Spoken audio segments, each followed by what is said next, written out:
Feliz día mis hermanos, les habla Teo Hernández y hoy día voy a compartirles la historia de San Luis Gonzaga del año 1591. Luis en alemán significa batallador glorioso. San Luis Gonzaga nació en Castiglione, Italia, en 1568. Hijo de Marqués de Gonzaga, de pequeño aprendió las artes militares y el más exquisito trato social. Siendo niño, sin saber lo que decía, empezó a repetir palabras groseras que les había oído a los militares hasta que su maestro lo corrigió. También un día, por imprudencia juvenil, hizo estallar un cañón con grave peligro para varios soldados. De estos dos pecados lloró y se arrepintió toda la vida. La primera comunión se la dio San Carlos Borromeo, arzobispo de Milán. San Luis estuvo como edecán en palacios de altos gobernantes, pero nunca fijó sus ojos en rostros de mujeres, y así se libró de muchas tentaciones. Su director espiritual fue el gran sabio jesuita San Roberto Bellarmino, el cual le aconsejó 3 medios para llegar a ser santo. Primero, frecuente confesión y comunión. Segundo, mucha devoción a la Santísima Virgen. Tercero, leer vidas de santos. Ante una imagen de la Santísima Virgen en Florencia, hizo juramento de permanecer siempre puro. Eso se llama voto de castidad. Cuando iba a hacer o decir algo importante, se preguntaba, ¿de qué sirve esto para la eternidad? Y si no le servía para la eternidad, ni lo hacía ni lo decía. Una vez, arrodillado ante la imagen de Nuestra Señora del Buen Consejo, le pareció que la Santísima Virgen le decía, debes entrar en la compañía de mi hijo. Con esto entendió que su vocación era entrar en la comunidad compañía de Jesús, es decir, hacerse jesuita. Le pidió permiso al papá para hacerse religioso, pero él no lo dejó, y lo llevó a grandes fiestas y a palacios y juegos para que se le olvidara su deseo de ser sacerdote. Después de varios meses le preguntó, ¿todavía sigues deseando ser sacerdote? Y el joven le respondió, en eso pienso noche y día. Entonces el papá le permitió entrar de jesuita.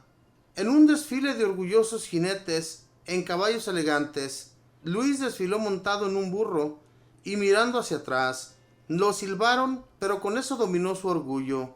En 1581, el joven Luis Gonzaga, que era un seminarista y se preparaba para ser sacerdote, se dedicó a cuidar a los enfermos de peste de tifo negro.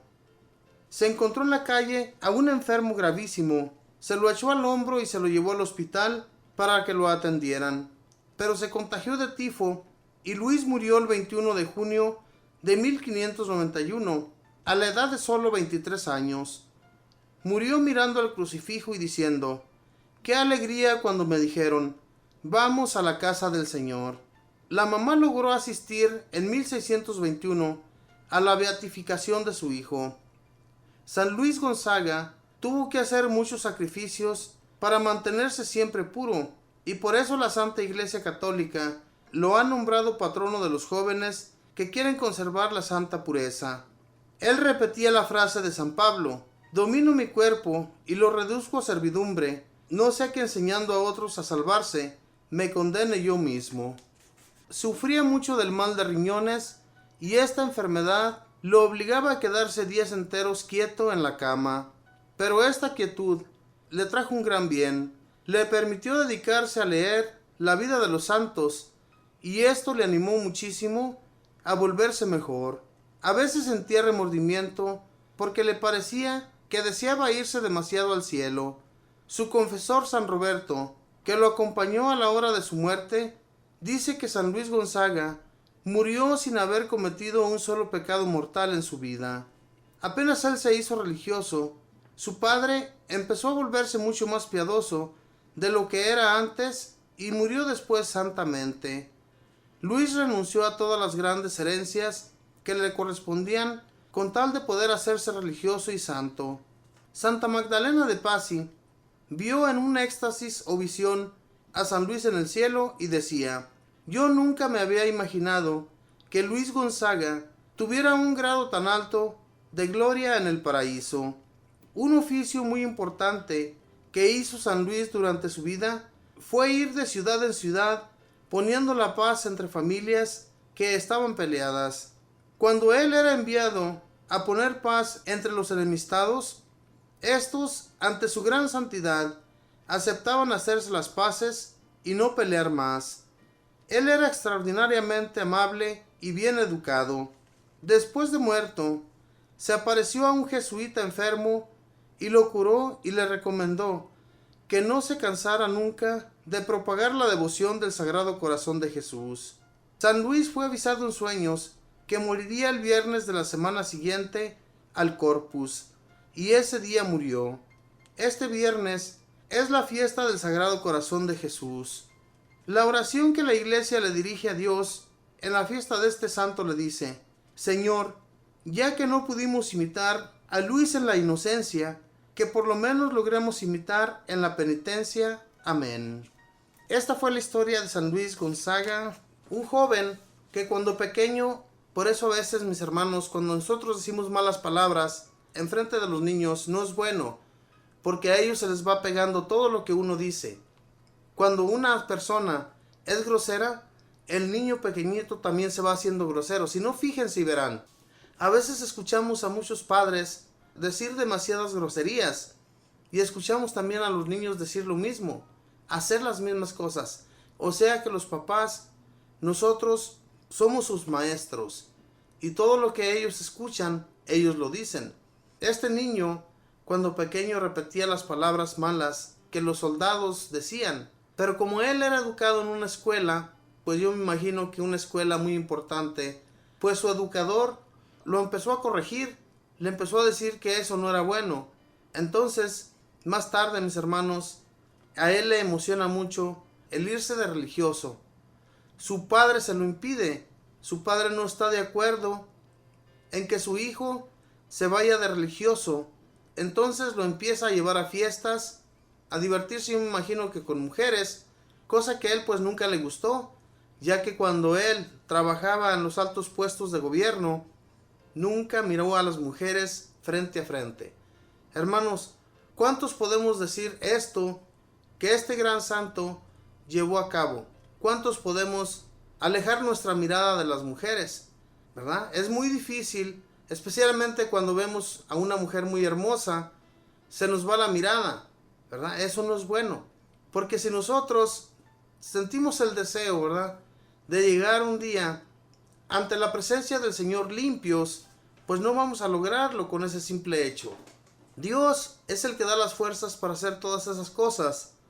Y si nos mantenemos en oración, y como decía aquí en la historia de San Luis Gonzaga, que su confesor le decía que para llegar a un gran puesto de santidad hay que ir mucho ante un sacerdote y arrepentirse uno de sus pecados y hacer mucha comunión y también leer vida de santos.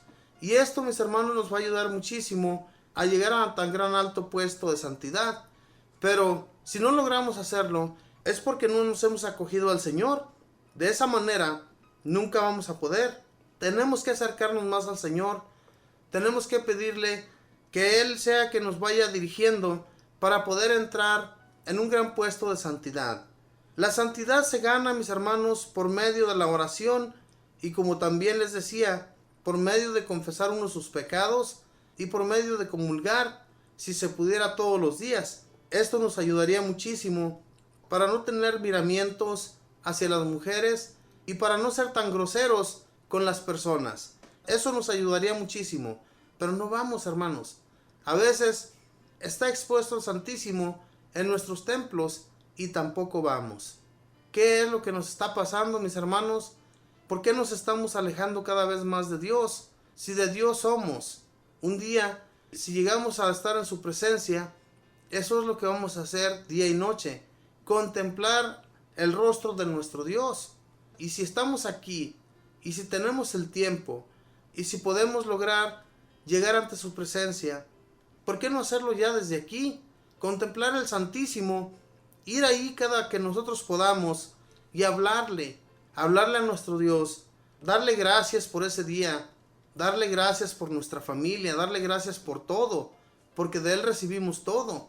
Y entonces Dios, mis hermanos, que es bueno y misericordioso con cada uno de nosotros, nos va a ayudar en todo. Pero tengamos fe y confianza en Dios. Si no logramos tener esa fe, como muchos de estos hombres que lo hacían de todo corazón, todo lo que hacían lo hacían por amor a Dios. Dice aquí en su historia también que se le apareció a un jesuita y lo curó de su enfermedad. Esto le sucede solamente a las personas que llegan a ser muy santos, ¿verdad? Si nos metemos mucho a la oración, también podemos llegar a tener éxtasis y tener visiones como estos hombres llegaron a tenerlas. Pero no las tenemos, hermanos, porque no somos santos, no tenemos nada de santos. Entonces necesitamos estar más en oración, meternos más de todo corazón. No que lo que nos sucede muchas de las veces, hermanos, que estamos haciendo oración y estamos pensando en otras cosas. Estamos pensando en qué vamos a hacer más tarde y qué estará sucediendo allá afuera. De eso no nos va a servir nada la oración. Hay que meternos realmente en el Señor. Que el Señor tenga miramientos con nosotros y escuche nuestras oraciones cada que las exponemos ante Él. No que así estamos haciendo una oración vana que no la va a escuchar y de nada nos está sirviendo. Cuando estemos ante Él, abrámosle el corazón. No seamos mentirosos, seámosle lo más posible sinceros a nuestro Dios y Él siempre nos va a escuchar. De lo contrario, nuestra oración no va a ser escuchada. Tenemos que meternos bien profundamente ante el Señor para que Él nos escuche. Que Dios les bendiga, mis hermanos, que pasen un feliz día.